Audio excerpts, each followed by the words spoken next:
College, Vijay. In the last episode, we have discussed about the meaning of money and before the invention of money, barter system, drawbacks of barter system, and also the functions of money. And you came to know about the different functions of money. Today, in this episode, we are going to discuss about demand for money. So everyone knows that money is an important tool, so which determines or which satisfies our desires or wants. Human wants are unlimited, and those unlimited wants can be fulfilled with the help of money. That is by getting the things, by purchasing goods and services, etc. So that every individual in the economy needs money. And also money is one of the most liquid asset. And modern days we can observe money that is in the form of various ways. And also in the functions of money we observe that money acts as a medium of exchange and measure of value. So by these two functions of money, so which act as a convenient unit of account in the economy. Thus, every individual requires money because to fulfill his needs. Then let me go through with this. What is demand for money? Why the people demand money? How the people fulfill their desires? So that we can discuss here in this session. First of all, what is demand for money? So demand means what? Demanding things means what? Desire. Right? Here, what is demand for money? So what purpose we demanding the money? So total money demanded by the people in the form of a cash, that is to various purpose, is called demand for money. Means what? Total money demanded by the people in the economy. So total amount of money which he requires, that is in the form of cash. For why? Because to various purpose. So purpose in the sense because to what? Food, because to getting the things, because to purchasing the what? House, vehicles. Yes, because to fulfill his needs, essentialities. So for that reason, every individual requires money. So that total money demand by the people, that is in the form of cash, that is for the various purpose, is called demand for money. And also, as you know that economic activities, right, income generating activities. So that income is measured with the help of what? Money. So how to measure income? Take for example two people. Okay, one person is A, another one is person B. His income is rupees 10,000 and person B, his income is rupees 8,000. Here, how to make these two people's income, or how we measure? That is 10,000 and 8,000. That is what? Money. So 10,000 is what? Income. That income is in the form of money. 8,000 is what? Income. That is in the form of what? Money. Yes. So that each and every variables that is recognized with the help of money. Okay. So that we can say that everyone requires money because to fulfill his own desires in the economy. So now let me discuss about then what are the motives of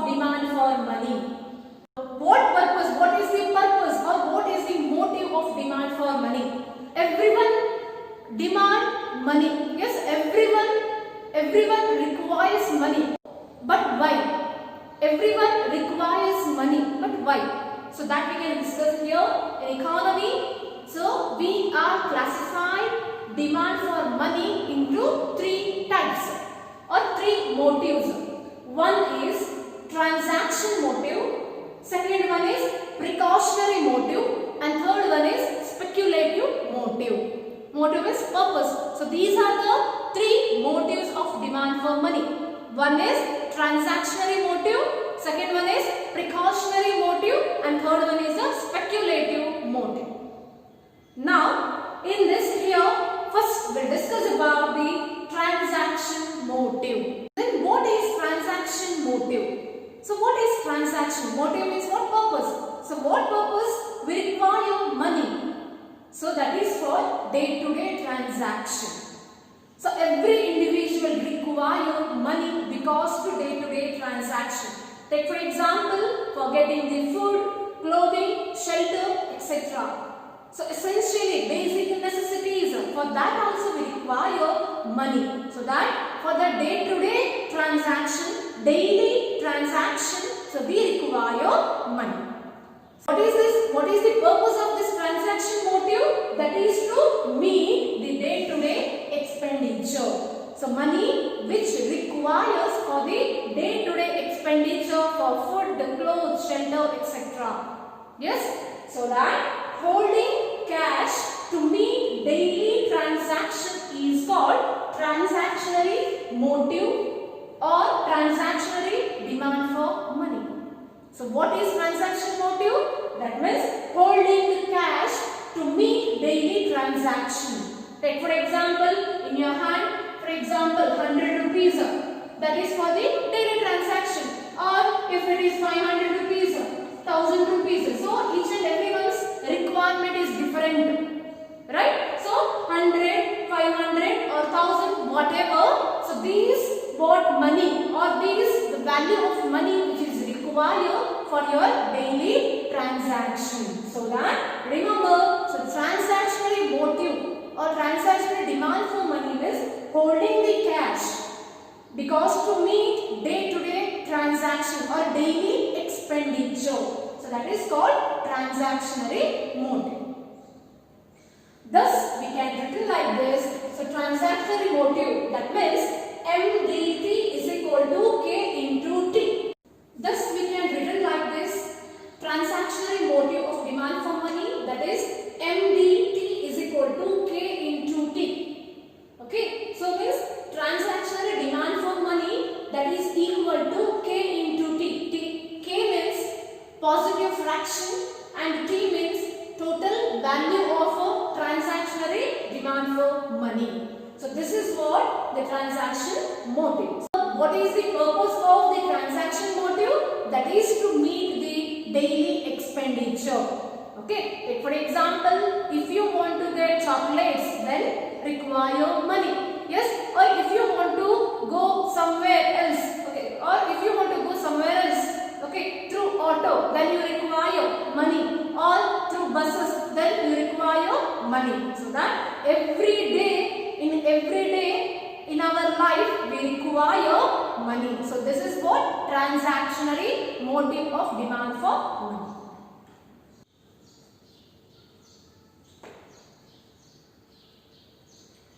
Second motive of demand for money, that is precautionary motive. Then what is precautionary motive? See, our future is uncertainty. It is full of uncertainty. We cannot imagine what happens tomorrow. Yes, we can't predict what happens tomorrow. Yes, so that holding the money for the future purpose in order to meet the unexpected, unpredictable situations like what medical expenses or accidents or some other or education purpose, etc. So for that purpose, if we keep money, okay, and also for the purpose of security purpose, if we keep money or holding the money, that is called precautionary motive of demand for money. Okay, so precaution. Why we need precaution? Because our future is unpredictable. Yes, we don't know about what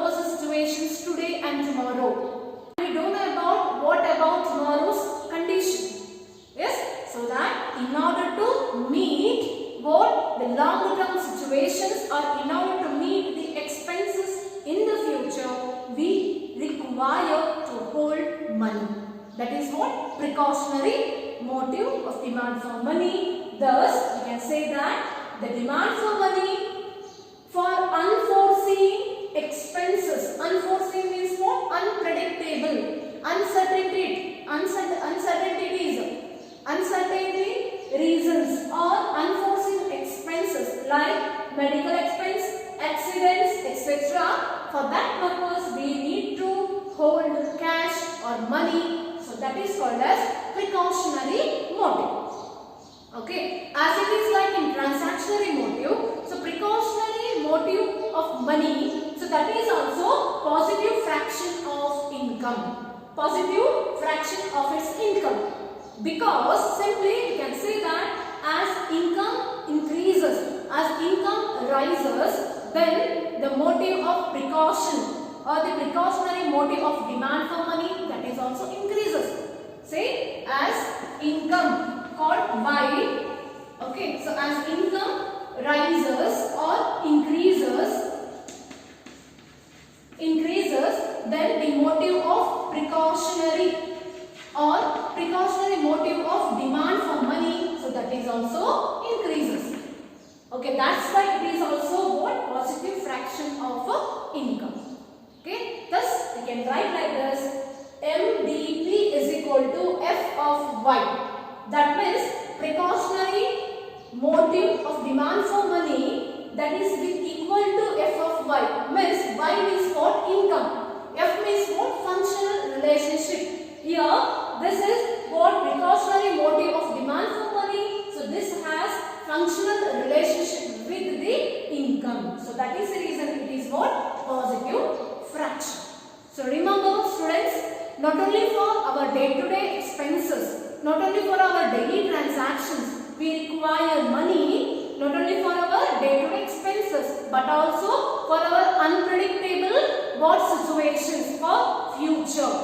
Yes, but also for our unforeseen uncertainties or unpredictable situations. To meet those situations also we require money. So that is what? Precautionary motive of demand for money. Third one, speculative motive. Then what is speculative motive? So as you know that money which is required for daily transaction and for future purpose, along with money which also required for the speculative purpose. Then what is speculative purpose? See, just observe in this economic system. So everyone has money, right? So that money in the form of cash. So we can say that in the economy, people can hold money that is not only in the form of cash, but also in the form of what? Wealth, that is property, gold, shares, bonds, etc. Means people hold wealth or money that is in the form of property, gold and shares, etc. That is for the future purpose. See, in this speculative motive, we can say that so people hold money that is not only for the day-to-day expenses or not only for the future expenses, but also they can hold wealth in the form of property, gold, shares, bonds, etc. Thus, speculative motive or speculative demand for money means the demand for money that people hold as idle cash balance to speculate with the aim of earning capital gains and profits. That is what? Speculative motive. That means not only in the cash form, but also they can hold idle cash balance. Why? Because to get or earn future capitals or future profit. So this is what speculative motive of demand for money. That is for the business purpose or small business purpose.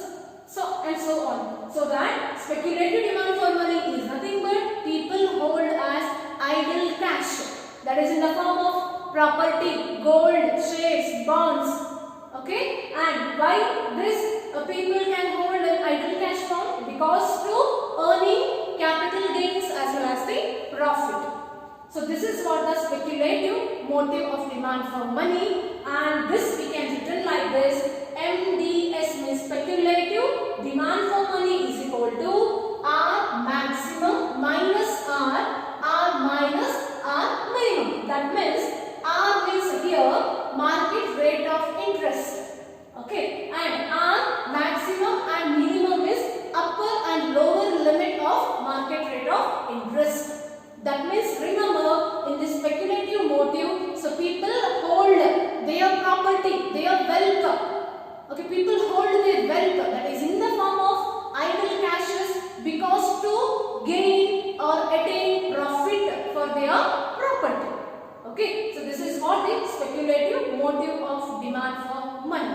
So now you just revise all these things. First one is transaction motive. So in that transaction motive, what does it deals? That means day-to-day life transaction.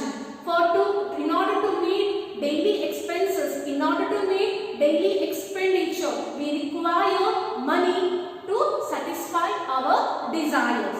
Second one is precautionary motive. So what is the motive of precaution? What is the motive of this behind? Because we hold money for future, because we cannot imagine, we cannot predict our future. So that in order to fulfill our essentialities, or in order to meet the expenses in future, we hold money. Okay, that is what precautionary motive. And third one, speculative motive. Here we hold money or wealth, that is in the form of properties, shares, bonds, etc. And also why? Because to gain or capital gain as well as the profit. Yes, because to capital gain as well as profit. In this way, people can save money or people can hold money.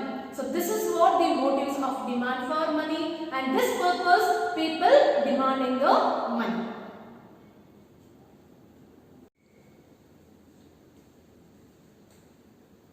Now we will discuss about the legal definitions of money. So as you know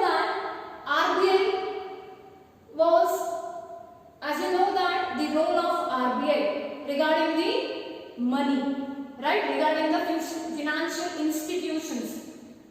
So that what is this legal definitions of money? That means RBI has published, this word money supply, that is in legal terms. Okay, so here what is legal tender? Money. Money that has a legal sanction by the government behind is called legal tender money. So legal tender money means what? So money which has legal sanction by the government. Okay, and also money supply is the total stock of money. So this legal tender money, so this will supplied. Okay, that is in the form of money supply. So this legal tender money, so that should be a stock of money. So this legal tender money which creates the money supply. So that money supply is total stock of money, and that is in circulation among the public at a particular point. So this money supply, or those circulated money which has its legal sanction by government. So remember, legal tender money is nothing but what? Money that has legal sanction by the government, and it is supplied and it is circulated among the public. That is what? Money supply. Or money supply means what? Total stock of money that is circulated among the public at a particular point.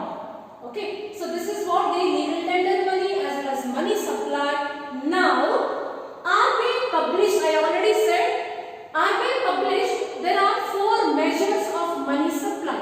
So money supply is what? The total stock of money circulated among the public, right? So that circulated money or money supply, here it is published alternatively 4 measures by the RBI. So those are, first one M1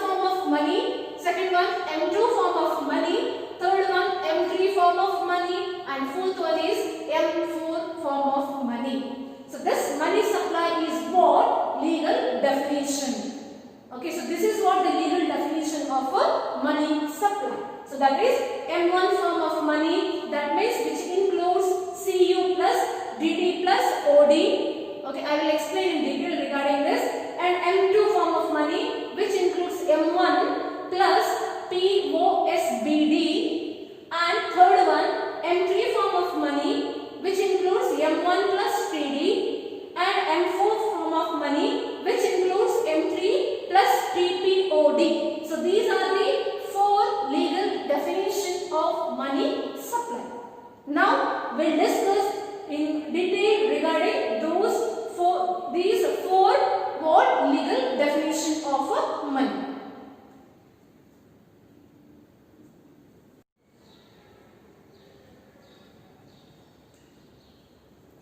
Now we'll see here the legal definitions of money in that in detail. We know that already M1 form of money, M2 form of money, M3 form of money as well as M4 form of money. Now in detail we'll discuss here. First one, M1 form of money. So M1 form of money, so which is also known as narrow money. Remember, M1 form of money which is also called as narrow money. So here, what are the components are included in the M1 form of money? So they are, first one, currency with public. So currency with public, demand deposits with the bank and other deposits with the RBI. Okay, so these are the components which are included in the M1 form of money. What are that? Currency with public, demand deposits with bank and other deposits with RBI. So currency with public means what? CU. So currency with the public and demand deposits with bank, that means DD. Okay, and other deposits with RBI, that means OD. So these components will be included in the M1 form of money, so that we can written like this: M1 is equal to CU, means currency with public, plus DD, that means demand deposits with the bank, means commercial bank, and plus OD. OD means other deposits with RBI. Okay, so for that reason it is called as narrow money. So remember, so M1 form of money is also called as narrow money, and here we can written like this: M1 is equal to CU, means currency with public, plus DD means demand deposits with commercial banks, and plus OD means other deposits with RBI. Second one, M2 form of money. So this M2 form of money which includes what are the components? That is all the components of M1 along with savings deposits with post office. That means, so this M2 form of money which includes all the components of M1. M1 is currency with public, demand deposit and other deposits with RBI along with post office saving deposit. Thus here we can written like this: M2 is equal to M1 plus POSBD. Means M1 means what? This one, all these things, components, along with POSBD means what? Post office saving deposits. So this is what M2 form of money. Next, third one, M3 form of money. So what are the components of M3 form of money? That is all the components of M1 means these components plus time deposit of all the banks. Okay, that's why M3 is equal to M1 plus TD. M1 means what? This is currency with public, demand deposit and other deposits with RBI along with time deposit or term deposit of all the banks. So that here we can write M3 is equal to M1 plus TD. TD means what? Time deposit. Okay, and M3 form of money which is also called as broad money. Remember, so M3 form of money which is also called as broad money, M1 form of money which is also called as narrow money, and this M3 form of money which includes all the components of M1 and along with includes time deposit of all the banks.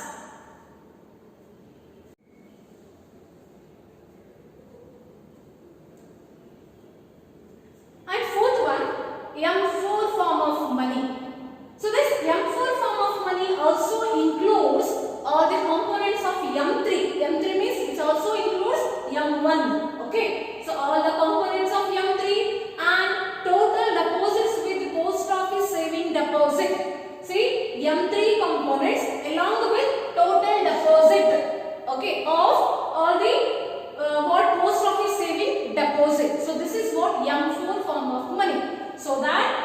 can write M4 is equal to M3 plus TOPD.